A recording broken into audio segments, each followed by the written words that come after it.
Bonjour, ici Lucinda Gabriel. Donc aujourd'hui, on est le 24 mai 2020. Donc mon message aujourd'hui, c'est qu'il y a un virus qui est plus important que le coronavirus, dont vous devriez avoir peur.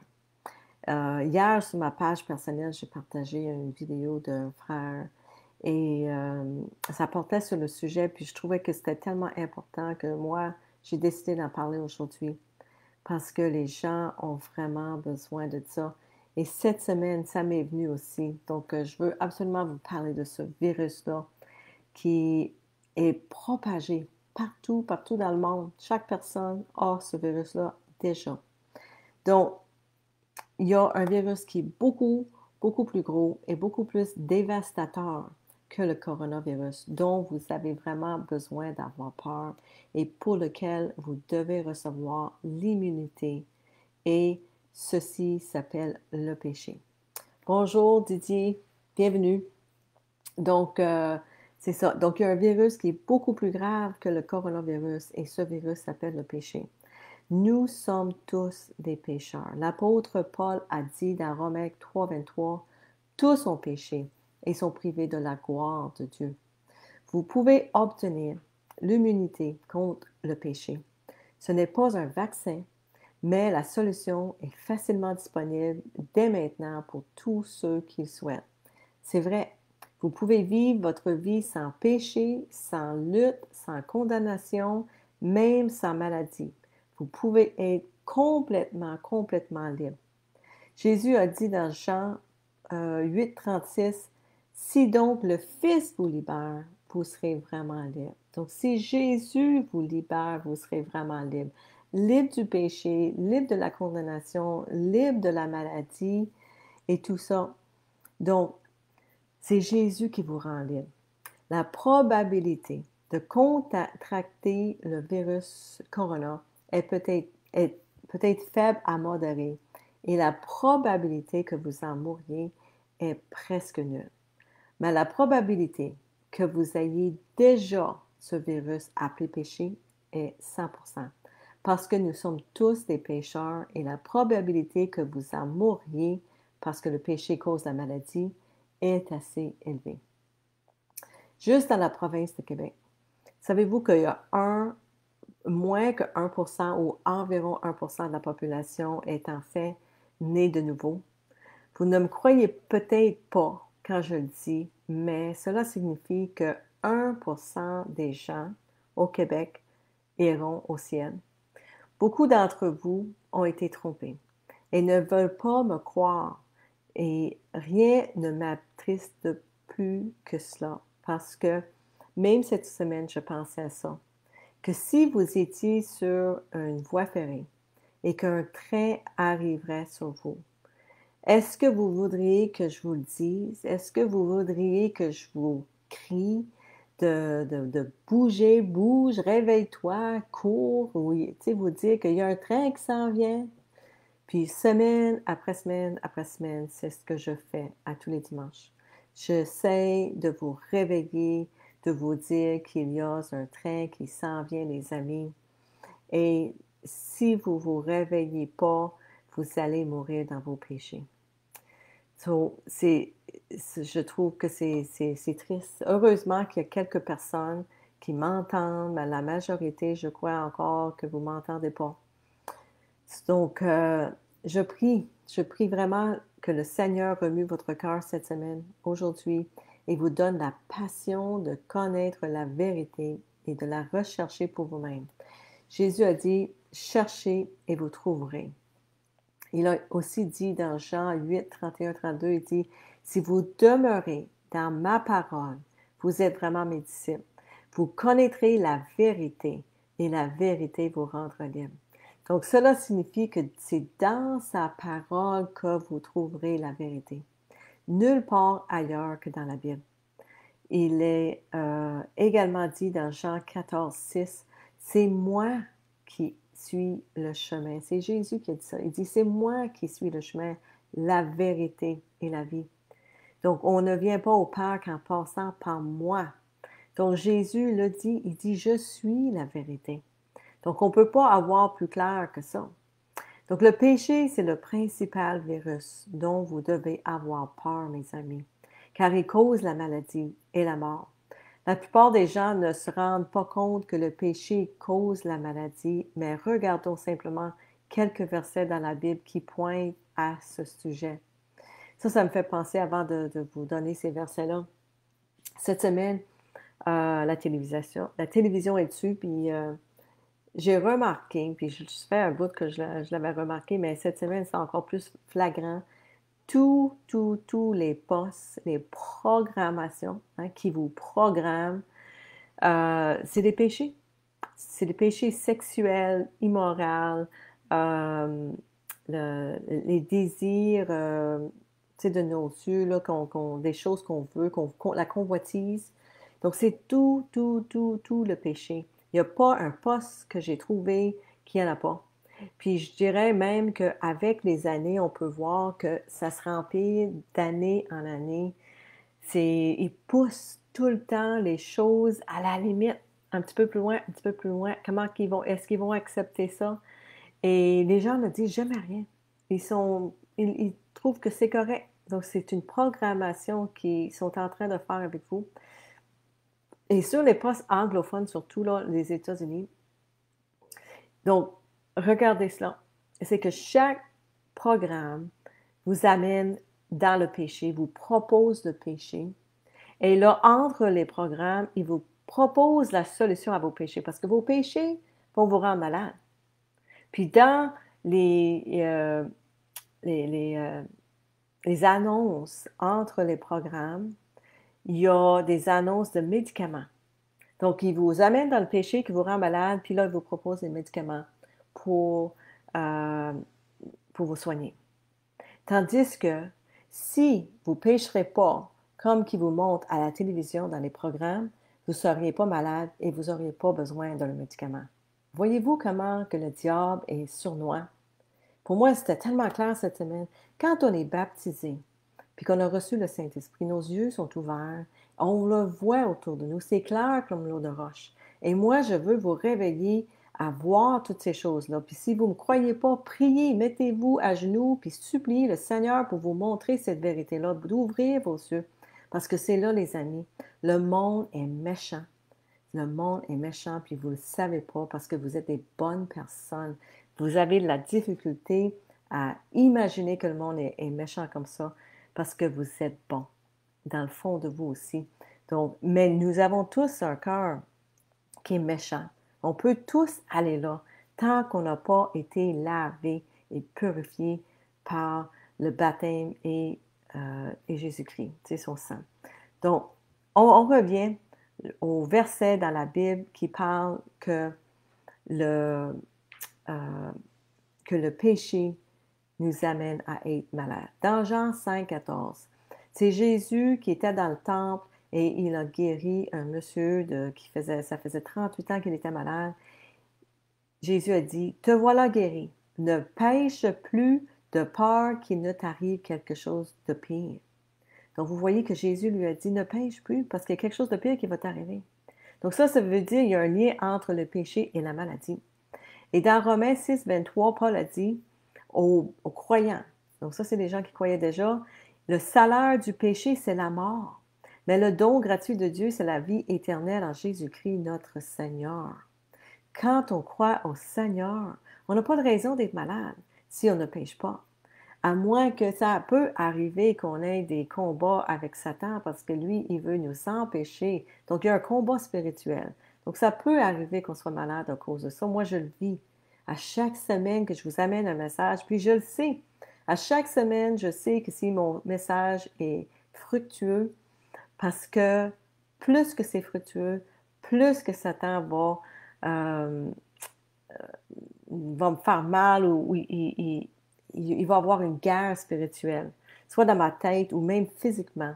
Puis ça, je me réjouis. À chaque semaine que je le sens autour de moi, je me réjouis parce que je me dis, ah, wow, j'ai dû faire quelque chose d'extraordinaire pour le Seigneur cette semaine.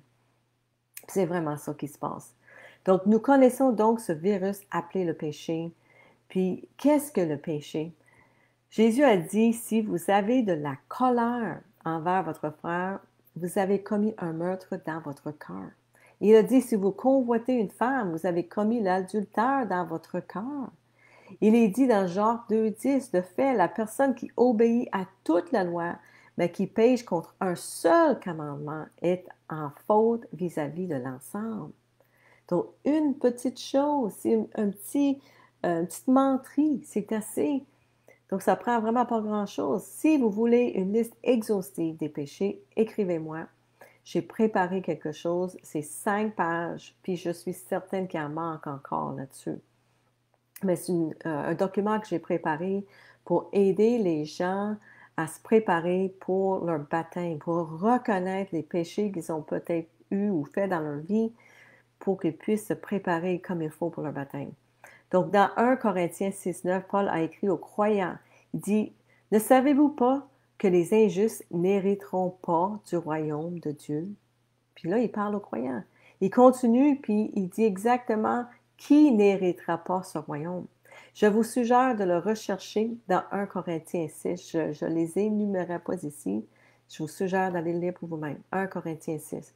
Alors, que devons-nous faire pour devenir immunisés contre ce terrible virus appelé le péché? Dans Actes 2,38, c'est dans le moment où est-ce que Pierre il est en train de parler aux Juifs. Puis il leur racontait que dans l'Ancien Testament, les prophètes, ils ont prophétisé qu'il allait avoir un Messie qui allait venir, puis toutes les choses qu'il allait faire. En tout cas, il les a vraiment démontré que Jésus était le Messie qui est venu pour les sauver. Et là, ils ont eu la conviction dans leur cœur que c'était vrai, que c'était la vérité, et ils ont demandé, ben, qu'est-ce qu'on doit faire maintenant, vu qu'ils connaissaient la vérité. Et Pierre y a répondu, changez d'attitude et que chacun de vous soit baptisé au nom de Jésus-Christ pour le pardon de vos péchés, et vous recevrez le don du Saint-Esprit. Dans 1 Jean 1,9, si nous reconnaissons nos péchés, puis ça c'est écrit aux croyants, donc si nous reconnaissons nos péchés, il est fidèle. Jésus, Dieu est fidèle et juste pour nous les pardonner et pour nous purifier de tout mal. Puis ça veut dire que même en tant que croyants, nous devons continuer à se repentir, à reconnaître nos péchés, à se détourner de nos péchés, puis de nous laisser sanctifier par Jésus dans le processus. C'est un processus. Alors, mes amis, vous devez d'abord croire que Jésus est venu, il est mort sur la croix pour que nous puissions être libres de nos péchés, pardonnés de nos péchés. Il est venu pour ça. Il faut commencer par croire. Puis à partir du moment que vous croyez, Dieu va vous donner un nouveau cœur sur lequel toutes ces lois sont écrites. Vous reconnaîtrez alors que vous êtes un pécheur. Une fois que les lois sont écrites sur votre nouveau cœur, vous allez reconnaître que vous êtes un pécheur, vous avez péché et que vous devez repentir. Puis une fois que vous êtes repenti envers le Père, vous devez vous faire baptiser, immersion complète pour laver vos péchés et enterrer la vieille personne que vous étiez dans l'eau de baptême. Donc, vous mourrez avec le Christ et vous levez avec le Christ. Et quand vous sortez de l'eau, vous êtes une nouvelle personne complètement lavée. Et là, les amis, là, vous n'avez plus peur. Vous n'avez pas besoin d'avoir peur du virus, du coronavirus, parce que vous êtes lavé de vos péchés. Puis si jamais vous allez mourir, vous allez mourir au moins dans la paix du Seigneur et vous savez sans aucun doute de ce que vous allez vous retrouver après la mort. Vous allez être avec Jésus-Christ. OK? Vous n'allez pas mourir dans vos péchés. C'est ça qui est important. Donc, vous devenez une nouvelle personne purifiée de vos péchés et prête à recevoir le don qui est le Saint-Esprit. Puis c'est le Saint-Esprit qui va vivre à l'intérieur de vous et va vous guider vers une vie qui est juste, qui est bon. Et si vous trébuchez au début, c'est normal, mais le Saint-Esprit, il va vous faire savoir que vous avez péché et il va vous donner la conviction dans votre cœur. Il ne va pas vous condamner. Vous allez amener une conviction. Et ensuite, vous n'avez qu'à repentir à nouveau, de vous redresser et détourner de vos péchés encore et de marcher dans la promesse que vous avez été libérés de votre vie pécheresse. Et maintenant, vous êtes devenu un enfant de Dieu qui héritera le royaume de Dieu et qui vivra une vie éternelle avec Jésus-Christ. C'est aussi simple que ça. Donc, vous recevez une paix, une libération, puis une joie, qu'il n'y a rien qui peut vous enlever après ça. Jésus a dit dans Marc 16, celui qui croira et qui sera baptisé sera sauvé. Mais celui qui ne croira pas sera condamné. Donc, qui choisira d'être condamné quand on peut être sauvé? Plusieurs personnes rejettent le Seigneur et la vérité et malheureusement, c'est simplement à cause qu'ils ont été trompés. Moi, c'est ça qui me déçoit le plus. C'est de savoir que la majorité des gens sont des bonnes personnes. Vous avez des bons cœurs, malgré que vous êtes tous des pécheurs, là, comme moi je l'étais et je le suis encore, puis c'est une sanctification qu'on vit. Mais ce qui me déçoit le plus, c'est que les gens ne prennent pas le temps pour chercher cette vérité pour eux-mêmes. Ils croient ce que tout le monde leur dit. Moi, je vous dis à chaque semaine, croyez-moi même pas aller trouver la vérité pour vous-même. Cette semaine, ça me fait penser, j'ai une dame qui m'a envoyé un message, puis c'était un message qui a été partagé par beaucoup de personnes, en tout cas dans le Nouvel Âge. Puis c'est un auteur français qui canalise Jésus, qui a partagé ce message d'amour-là.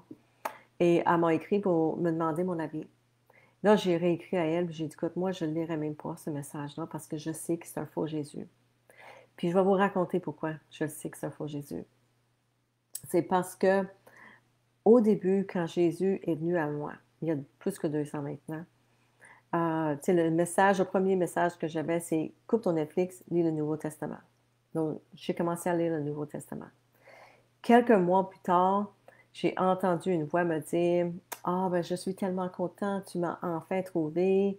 Nous avons besoin de toi pour élever la conscience. » Et là, ça a continué, puis j'ai tout pris ça en note, puis en tout cas, en fin de compte, j'ai écrit un livre de 200 pages pendant une dizaine de semaines. Et là, par chance, par chance, puis par amour de Dieu, que j'ai mis ça de côté et j'ai lu la Bible au complet, le Nouveau Testament, en tout cas dans ce temps-là, au complet. Et rendu au mois de décembre, donc 6 mois plus tard, quand j'ai ressorti ce livre-là 6 mois plus tard et je l'ai regardé, la première phrase que j'ai lue, je savais sans aucun doute que c'était un faux Jésus. C'est seulement, tu sais, exemple, comment qu'on peut savoir si un billet de 100 $ est vrai ou faux? Ben, c'est seulement quand on a vraiment analysé le 100 $, on l'a regardé comme il faut, on l'a senti, on l'a touché, on l'a analysé à profondeur. C'est seulement quand on le connaît à profondeur qu'on peut savoir si un autre billet à côté il est faux. On a le discernement parce qu'on connaît le vrai comme il faut. C'est la même chose avec Jésus-Christ. Si on lit le Nouveau Testament ou la Bible au complet, mais surtout le Nouveau Testament dans mon cas, en lisant le Nouveau Testament, je le savais et je connaissais le Jésus qui était là-dedans. Donc, tout ce qui était un faux Jésus, je suis capable de le reconnaître parce que c'est pas le même message que Jésus-Christ a donné. Et souvent, le faux Jésus, ça va parler d'amour, d'amour, d'amour, d'amour, mais il ne parle jamais du péché, il ne parle jamais de la repentance. Puis juste ça, ça devrait vous réveiller à savoir que c'est un faux Jésus. C'est comme le cours à miracle, ce livre-là. Si vous avez ça dans votre bibliothèque, je vous supplie, mettez ça à poubelle. Mettez ça à poubelle parce que c'est un faux Jésus, c'est pas la vérité. Puis, lisez le Nouveau Testament pour vous-même et vous allez être capable d'avoir un discernement pour savoir le faux du vrai. Donc, moi, je suis super contente que j'ai pu avoir ces expériences-là pour pouvoir avoir le cadeau du discernement des esprits aujourd'hui. Donc, je le sais qu'est-ce qui est vrai et qu'est-ce qui ne l'est pas. Donc, c'est ça mon message pour aujourd'hui, les amis. Je veux que vous vous réveilliez, que vous sachiez qu'il y a quelque chose, il y a un virus qui est beaucoup plus pire que le coronavirus. Puis ce virus-là, c'est votre péché. Que vous êtes un pécheur, qu'on est tous des pécheurs et qu'on a tous besoin de se repentir, trouver la vérité, repentir, se faire baptiser pour recevoir le Saint-Esprit, en tout cas, puis aller passer l'éternité avec Jésus-Christ. C'est la seule façon. Jésus a dit, je suis le chemin, la vérité et la vie. Nul va au Père que par moi. OK? C'est assez simple, c'est assez clair. Puis moi, je vous le dis à chaque semaine, croyez-moi même pas, allez lire cette vérité-là pour vous-même. Donc, il n'y a pas d'excuse aujourd'hui parce que tu sais, vous avez votre téléphone, il y a un app là-dessus. Allez sur Amazon, commandez-vous une Bible là-dessus. Même sur YouTube, il y a les films, les évangiles de Jean, par exemple, qui est complètement gratuit. Sur YouTube, si vous préférez écouter un film, allez là-dessus pour le trouver. Donc, je vais juste dire un petit bonjour à mes frères et mes sœurs, mes amis qui sont ici ce matin. Bon dimanche. Salut Didier, puis ma chère Louiselle Roy qui est à Sept-Îles, Carole Warren, Lynn Steven, bon matin. Petite Fleur Larose, bon matin. Doris, ma chère Doris qui est à Sept-Îles. Nicole, une autre sœur à Sept-Îles. Marie-Huguette Payet, bonjour. Bonsoir. Donc, je ne sais pas ce que vous êtes, mais si vous devez être en Europe, j'imagine, pour me dire bonsoir. Donc, bon matin, bon matin. Et je souhaite en tout cas que vous partagez ce message avec vos amis, avec vos frères, vos sœurs, pour réveiller les gens autour de vous. C'est tellement important. Puis vous savez que chaque jour, on est plus proche du dernier jour. Chaque jour, on est plus proche du jour du jugement. Puis on ne sait jamais quand est-ce que notre vie va terminer ici sur la terre. Moi, je ne sais pas si je vais me réveiller demain matin. Donc, l'important, c'est qu'aujourd'hui, que je sais que j'ai le salut dans le Seigneur. C'est ça qui est important pour chacun de nous, que je sois en paix aujourd'hui. Donc, c'est ça, quand vous vous libérez de vos péchés, vous êtes lavé de vos péchés, que vous vous remettez entre les mains du Seigneur, je vous dis qu'il y a une paix, que vous ayez, qu'il n'y a personne qui peut enlever. Puis qu'importe les virus qui vont envoyer dans le monde, les maladies qui vont répandre dans le monde pour faire peur aux gens, vous n'aurez plus peur. Parce que vous savez que vous avez la paix qui dépasse tout entendement par Jésus-Christ. Donc, c'est ça qui est important. C'est le plus beau cadeau que vous pouvez vous faire. Je suis tellement contente. J'ai une nouvelle sœur cette semaine. Nous avons une nouvelle sœur cette semaine en France qui s'est faite baptiser. Donc, c'est tellement extraordinaire. Toutes les semaines, je reçois des messages que des gens cherchent pour la vérité, puis je les connecte avec des gens partout dans le monde. Donc, si jamais vous êtes prêts, vous cherchez plus de vérité, vous êtes prêts à vous faire baptiser, qu'importe vos questions que vous avez, écrivez-moi et je vais vous enligner avec quelqu'un quelque part dans le monde. On a des frères et sœurs qui sont même prêts à faire la délivrance, la prière pour la guérison, vous baptiser à distance. Tout est possible parce qu'on a le Saint-Esprit. Donc, partout dans le monde, on a des frères et sœurs qui sont prêts à vous aider. Donc, avec ça, je vous souhaite un merveilleux, merveilleux dimanche, une superbe semaine bénie par le Seigneur. Et c'est ça, bénie dans son amour. Cherchez la vérité si vous ne l'avez pas encore trouvée. Écrivez-moi, je prendrai le temps avec vous cette semaine pour vous jaser encore plus personnellement si vous avez besoin. Donc, je vous aime, soyez bénis et bonne semaine. Bye bye.